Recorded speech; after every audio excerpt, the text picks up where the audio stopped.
د نامتو افغان کمیډین آصف جلالي د مرګ اصلي حقیقت ښکاره شو. ویډیو را سره تر پایه پورې وګورئ، په هر څه به پوه شئ.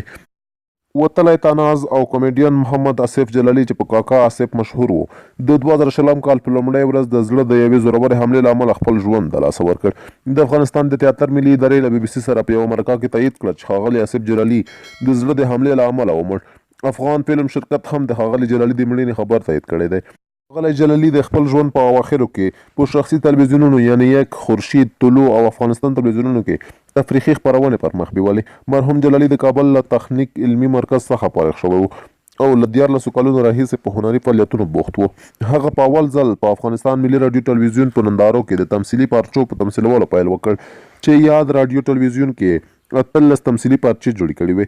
جلالي پر تفریحي خپرونو سربیره د سینما په برخه کې هم کار کوو چې اکثره به یې کامیډي رول ادا کوو. جمهور رئیس غني د آصف جلالي پر مړینه خواشیني ښودلې وه او د هغه مینوالو او د کورنۍ غړو ته یې تسلیت ویلی دی.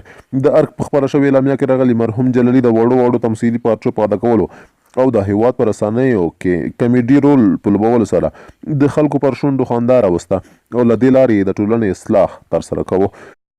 ډاکټر عبدالله هم د کاکا آصف په مړینه باندې خواشیني ښودلې وه او د هغه کورنۍ، دوستانو او ملګرو ته یې ډاډګیرنه ورکړې وه. خو اصلي خبرې ته به راشو چې کاکا آصف ولې له افغانستان څخه لاړ و، چا ځوراوه او چا ورته ګواښونه کول.